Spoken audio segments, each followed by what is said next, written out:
महाराज परीक्षित भ्रमण करने के लिए निकले। वहां पर उन्होंने एक अचंभा देखा। क्या देखा? एक बैल जिसके 3 पांव टूट चुके हैं और एक गौ माता, दोनों रोदन कर रहे हैं, आपस में बात कर रहे हैं।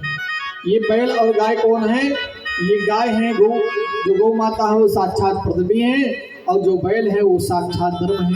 धर्म के 4 पग थे। धर्म के पग 4 हैं, सत्य दया तप दान। पेड़ के लिए होते हैं दान दिया कल्याण। तो 3 पैर सत्य दया तप टूट गए हैं। कलयुग में केवल एक पैर बचा है, दान। बैल कहता था गौ माता से, माता आप इसलिए शायद रो रही हो कि हमारे प्राण धन प्रभु हमको छोड़ करके चले गए हैं।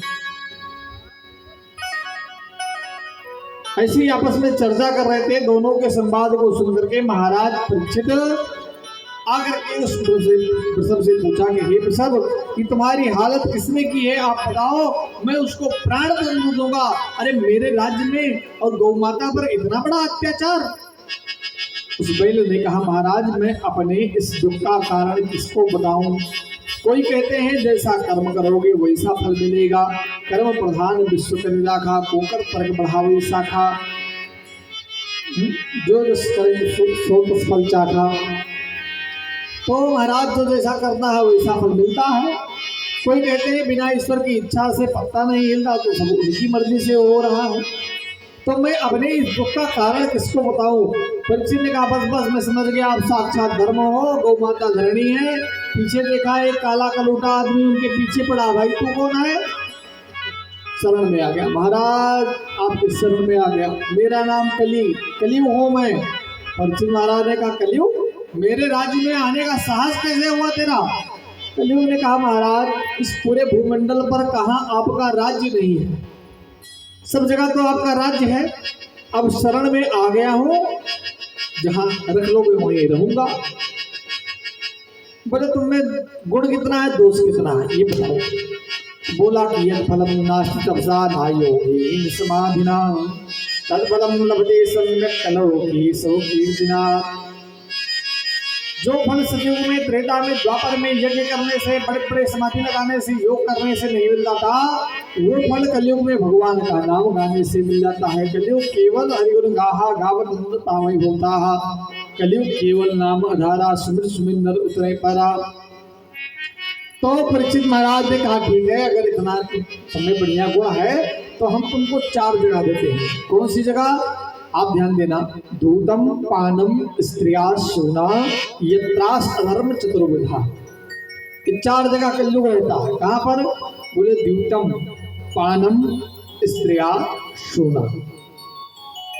दूतम का मतलब होता है जुआ, और दुर्भाग्य से इन चारों चीज आज के समय में सरकारी है। सरकारी जुआ खाना, कसीनो जिसको बोलते हैं, सरकारी जुआ खाना। तो महाराज जुआ जहाँ खेला जाता है वहाँ कलयुग का वास। दूसरा पानम, अरे पान नहीं ढबली वाला। पानम का मतलब वो जिसको पान करके फिर उनको नाली नाला गड्ढा वो सब जो है एसी रूम डल्लप का गद्दा लगता है। हाँ, सरकारी शराब की दुकान लिखा रहता है मोटे मोटे हेडिंग में, सरकारी शराब की दुकान।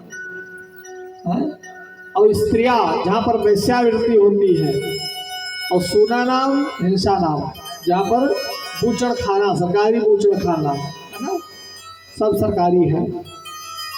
नया नया सब भगवान की क्या लीला है, सब सीताराम में है। यहाँ पर कलयुग का वास रहता है। कलयुग ने कहा, महाराज जैसा मेरा रंग रूप देखे वैसा ही कमरा दे दिए। अरे कम से कम हमारे अंदर अगर एक गुण है तो एक कमरा तो बढ़िया दे दीजिए। कौन सा कमरा दे दें? बोला महाराज बस सोने में वास दे दीजिए, बस काम हो जाएगा सोने में। परीक्षित महाराज उसके गुण पर बड़े प्रसन्न थे। कहा ठीक है। अब परीक्षित ने कहा ठीक है, जाओ सोने में रहो। लेकिन एक बात बताओ, भगवान अपनी विभूति का वर्णन करते हैं वो 2 से कहते हैं कि उधो धातु नाम अस्विकांचनम, धातुओं में सोना मेरा ही रूप है। तो जहां भगवान रहेंगे वहां कलयुग कैसे रहेगा? तो इसका निर्णय कैसे हो कि कौन से सोने में भगवान, कौन से सोने में कलयुग? बोले ईमानदारी